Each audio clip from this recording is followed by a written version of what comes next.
Greetings, coders. In this video, we are going to start talking about functional programming and the functional programming paradigm.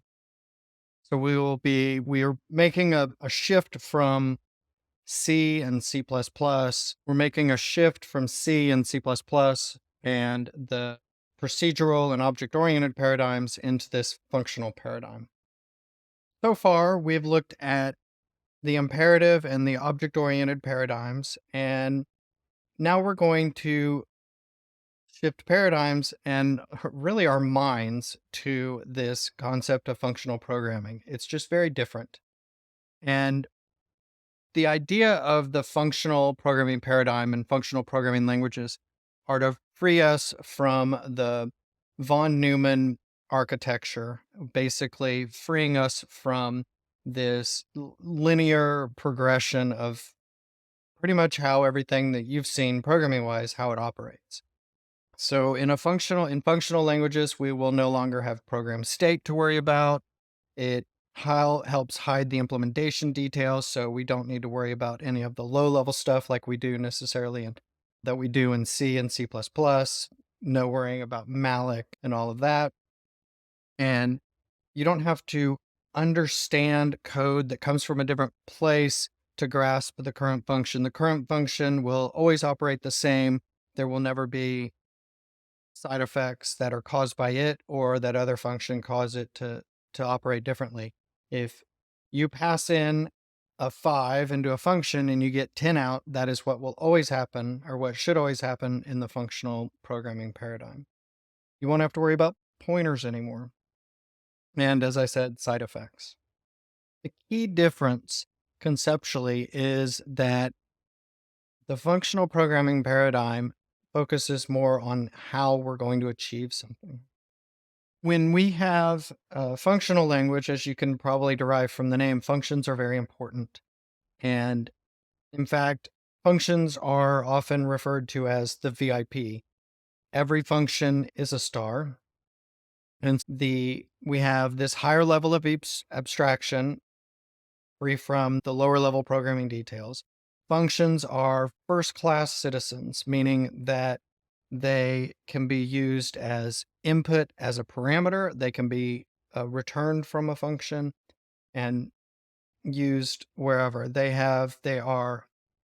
It also includes these higher order functions, which are functions that typically operate on some sort of list or some sort of container, and they move through it automatically and will act on it in the way that they're programmed to do. But the key is that the program will automatically move through these containers. I think one of the things that I have the most difficult with functional languages is that they're stateless. There's no side effects and there really is no tracking of state. The functions favor mutability. Everything will stay consistent within a function because they're not impacted in a pure functional language. They're not impacted. So some of the key characteristics of the functional paradigm and the languages that we'll look at, the we're at a much higher abstraction. So the actual implementation, the low level details are hidden. We're able to employ higher level concepts and logic as a result without having to worry about these low level details that you have to keep in your mind. One of the big benefits, especially to new people learning the functional paradigm, is it's very modular. So it promotes this concept of modularity.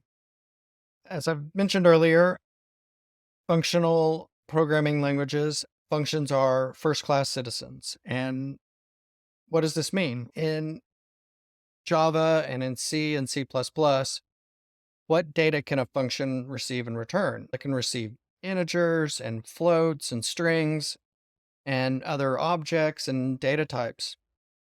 But what about a function? Can we pass a function into it? And the answer is it depends, but for the most part, no.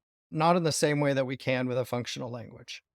So functions can be arguments, they can be returned, they can be assigned to variables, all these different things. And they are pure functions. So all the inputs are declared. There's no hidden inputs. There's no way to impact the execution of the function so that it always executes the same way. This purely would mean that there's no globals, although the functional language that we'll look at does have globals. All the outputs are declared and there's no side effects. We should strive for this in all languages, but in my opinion, it's often difficult to do and solve all the problems that we're looking at. Each language, each paradigm has problems that they're good at solving or they're stronger at solving. And I think one of the things that's important to take away with any language is that try to pick the language that makes your solution or makes solving the problem the easiest. So higher order functions, they take a function as an argument. Think of if you've seen callback functions before, like when something gets to the end of execution, it'll call back to another function. This would be an example of that. And then returning a function as a result. Function composition is this idea, just like in math, is using multiple functions and composing them together to create a new capability based on those.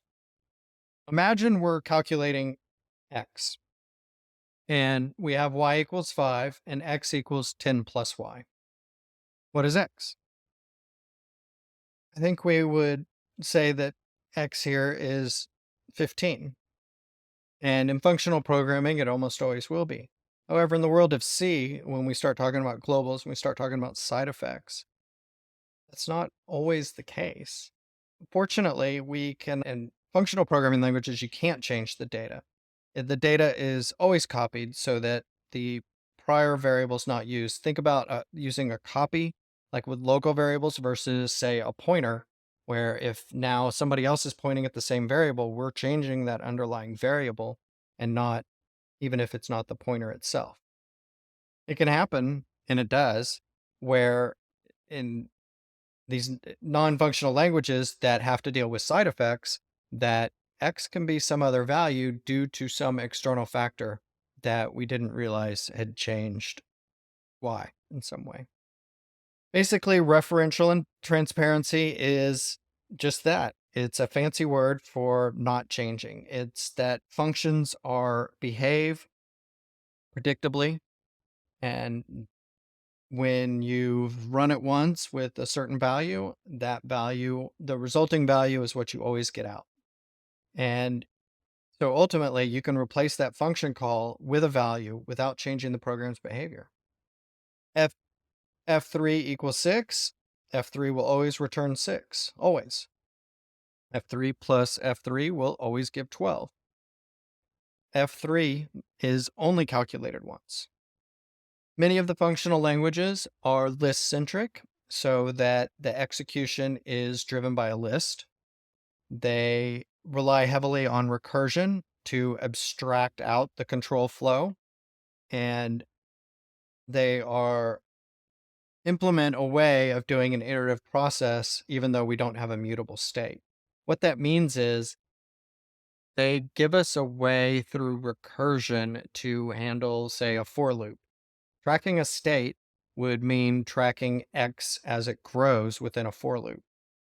However, in Scheme and in these functional languages, they don't do that. They don't require that because they don't track state. So we need a way to execute without it. And that's it for this video.